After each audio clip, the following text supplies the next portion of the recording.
Come with me as we head down to New London, Connecticut. We're going to 181 Bank Street, where we meet up with an amazing chef and blues man, Dady Jack. He's an incredible chef, a YouTube creator, and a blues promoter. Dady Jack shares his story, Dady Jack, Cooking with the Blues. Albert Grande here from pizzatherapy.com, legendsofpizza.com/blog, and of course my new pizza podcast, apizzapodcast.com. I'm with a legend here, Dady Jack in New London, Connecticut. How you doing, Dady? Fantastic. Got the day off today, so rough weekend. I'm doing great.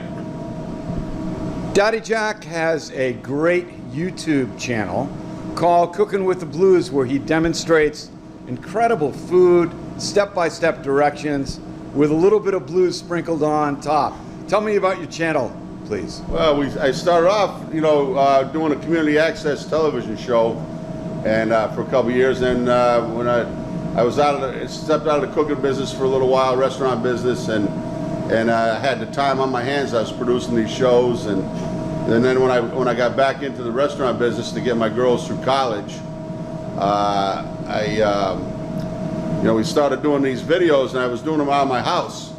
And my cousin was actually my cameraman, and he had a girlfriend who was trying to make her, impress her with his abilities. And he had always had some natural abilities, but I used him as my cameraman, and we started doing these videos for my show out of my home kitchen up in Lebanon, Connecticut. And then when I opened Chaplin's Restaurant in 2009, Bob Jacko, I teamed up with him, and we did with Chaplin's Restaurant.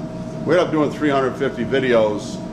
And he always told me, you're going to be surprised how many people are going to find you and going to come in and be customers. And I never thought much of it. And it's just unbelievable how it's taken off. We have millions of hits, but more importantly to me is millions of minutes watched. It just, people from all over the world email me, people from all over the country, Canada, come and, as part of their vacations, they come and see me. And it's just really an honor, and it's unfathomable to me, how sharing my knowledge about cooking, like one guy said, a viewer said, I demystify cooking. And like anything in life is easy if you know how to do it. So, and a lot of these chefs, they all wanted a proprietary. They wanted to keep it all to themselves and not share. And what I noticed is like chefs would pass on, and great family cooks would pass on, and they're a gravy-stained piece of paper with the recipe, And to me, it's capturing history. I like to do my own videos, but I also love to do other people's videos. Somebody's grandmother and somebody's aunt, their mother, and if you can capture those and before they pass on, and after they pass on, you look back, it brings you back. And food. One guy in Virginia, he said that his family they all lived, they were grown, the children were grown, they moved on with their own families. He never see them, even though they live within miles of each other. He started cooking my recipes for Sunday dinners, and he said, now your videos brought my family back to my table, as they're calling him on Mondays and Tuesdays to see what's for dinner the following Sunday. And to me that means everything.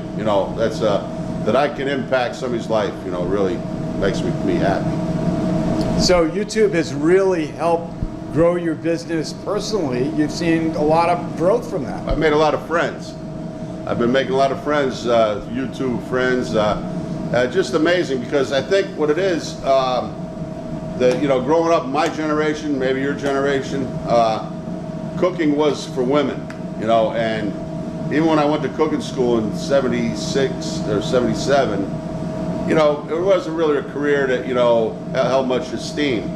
But nowadays, with the power of the internet and the television, Food Network, everybody wants to be a celebrity chef. Everybody wants to be a chef. It's it's in vogue now. So, and I think that as like people, men especially, follow my channels. That maybe they've had a career and they're at the end of their career and really maybe don't have a hobby. They don't play golf or they don't go fishing or whatever. They found a passion for cooking. And I don't know, for me personally, I express my love for people through my food. And I think they found, and it's just, it ignited a passion that they never realized they had. Right, right. So you got a new channel called Cooking with the Blues. Yeah. Tell me a little bit about that. A little bit of blues, a little bit of cooking. The whole thing for me is I had a crossroads in life where I wish I could have been a musician. I took the safe route. I said, you know, cooking, everybody's going to eat. I always have a job, always have a roof over my head. But my passion for music, for blues especially, has always been there. So I've had opportunities to produce some blues CDs, and now with my new channel, I want to put together half-hour shows and get actually, you know, live recordings of the musicians in the restaurant. Maybe come back in the kitchen, and a lot of musicians are great cooks out of necessity. They can't afford to eat out, but they have a passion. I've never met a musician that didn't love to eat. So I've always had a bond with musicians, artists, you know, any kind of artist, because culinary, you know, food is a culinary art. You know, struggling artists, struggling musicians, they all love food. So. And then what I do is I want to cook, you know, maybe a recipe their grandmother did or something they ate growing up, one of their favorite meals, and sit down at a table and then do an interview like we're doing here, find out how they get into music, the struggles, strife and tribulations they have to deal with on the road, traveling, and, you know, put together a nice show. So that's the basis of the new channel. Okay, that sounds fantastic. And I have to ask you, over your shoulder is your pizza oven. Yeah. Can you introduce me to your pizza oven, please? Yeah, I don't know. We hadn't had a name for it yet, but Carl Harris down in New Haven, he imports them from Italy. They come already. There's 6 real heavy pieces that they cut. They cut the brick, you know, and it's all assembled, put together, and you know, just a beautiful thing. You know, the oven gets up to 650, 700, or however you want it, how hot you want it. And but we cook, our pizzas cook, you know, 6-7 minutes. You know, a lot of other, you know, Neapolitan pizzerias, they'll cook it in under a minute, you know, under 2 minutes. I like to, you know, we're maybe a little bit thicker on the little crust, still a thin crust, but we let it go, you know, 5-6 minutes. Try to run about 600. But again, it's hard, you know, the deck. It's not the oven temperature, it's the deck temperature that's most important. You know, if you lose your deck temperature, you can't make good pizza. Okay. How about, as long as we're talking about it, can you give any tips for the home pizza maker?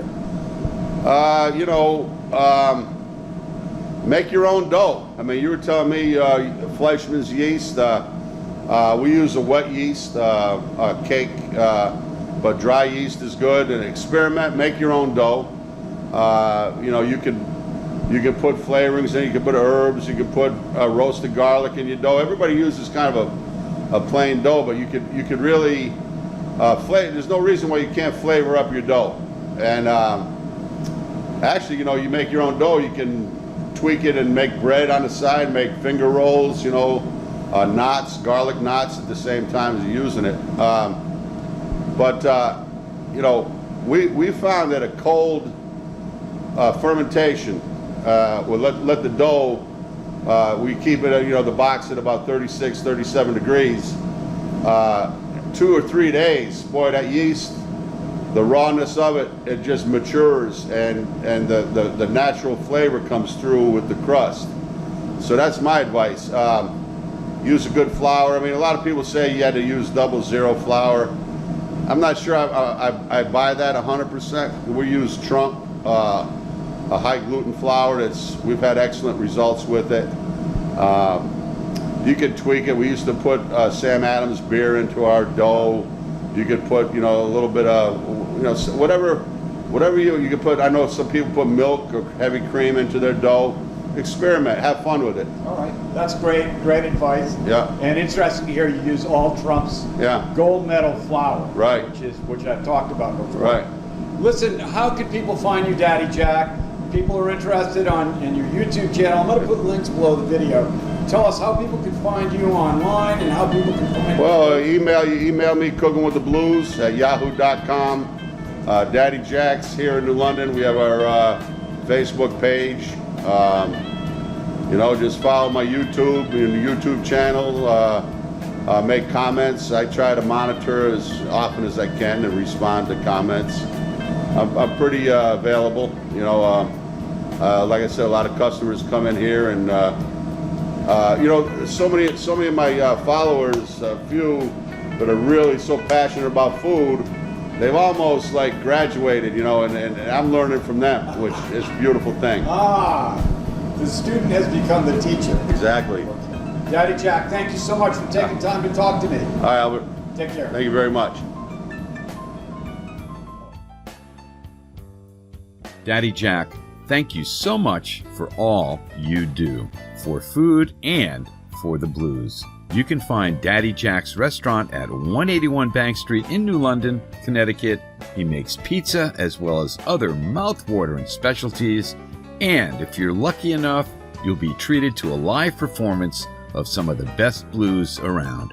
Make sure you check out his YouTube channel for amazing recipes. I'll include all links to his Facebook page and other links below this video. And while you're here, if you could show a little pizza love and subscribe, Pizza on Earth, goodwill to all.